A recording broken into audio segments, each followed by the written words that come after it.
Hi, this is Jason Fielder with the Daily Forex Report for November 30th. We're going to be looking at the US-Japanese yen pair today. This particular pair has a range that will move as high as 96.53 and possibly as low as 94.11. I am looking for some resistance to pull into this pair around 96.00 and support around 94.90 for this particular pair. This pair is pretty much moving sideways. We had smaller than normal ranges at the end of last week due to the Thanksgiving holiday. But I am expecting this pair to go back to some of the larger ranges that we've had prior to that. Now let's take a look at the EURUSD pair. This particular pair I expect to move as high as 13056 on the very high side, and on the very low side 12519. Now what may be a little more realistic would be seeing this pair move to some resistance around 12802 and some hit support around 12640. Now something interesting on this pair, if y'all recall, we had an inside bar here, and we had talked about if we got a break of this low that we would look for potentially the pair moving to this low and possibly hit some support there, possibly this low, look for some support when it hits that, or possibly when it hit around this area. And interestingly enough, it has hit all three of those areas and finally hit support down here and then bounce back a little bit to close a little bit higher. But don't know, it pays sometimes to, even though you don't get a break on the inside bar the very next day, it pays to go ahead and take those trades even though they didn't trigger the very first day. Matter of fact, this particular pair we had a double inside bar for this pair, which is a really good setup. If you notice this bar and this one, so if you took any of those trades, inside bar trades, that one would have worked out really well for you. This pair is moving sideways for the most part, biased definitely to the downside. The pound US dollar pair, I'm expecting it to move as high as 155.68 and as low as 150.79.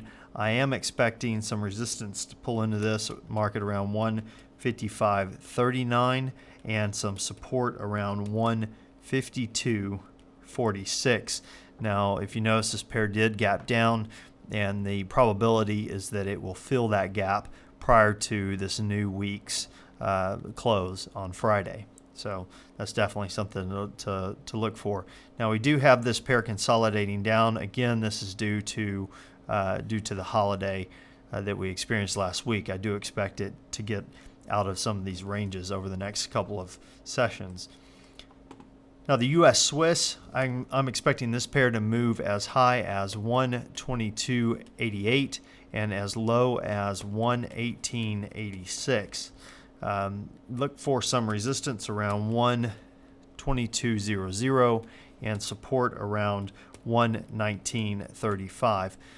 This pair did gap down a little bit, as you can see, but it's already retraced that gap and could be moving higher. This pair, I believe, is moving sideways for the most part. The bias is to the upside, though, so look for a break of this high. Now, looking as far as what I'm looking at going into this next session, we have the Australian US dollar pair formed an inside bar, as you can see. If we get a break of this session's low to the downside, basically at the 0.6477 mark, I'm looking to exit at 0.6427. That's about a 50 pip move on that particular pair. If it does move down to that point, you could go ahead and move your stop to break even or even into some profit and let it run, see if it will move down to this support level, and there you'd have a much larger win if it does move to that point. Don't know if it will, especially within one session. That would be a large day for it to move. Now, if we move to the upside, looking to buy around the 0.6604 level or 5 level. Look for it to move up to 0.6616 at that point. I know that's really close. You need to watch for a bounce back against your position. We could see some support come into this pair around that number. Now, if it does push through there, I'm looking for an exit of this particular trade at 0.6660 for that trade if it moves to the upside. Currently, as you can see, it did gap down and it is moving lower. Odds are it will retrace back up and fill the gap that it has made, but the potential for it breaking down to the downside through there and moving 50 pips is pretty high. Now, looking ahead, we have the Canadian GDP being released for September.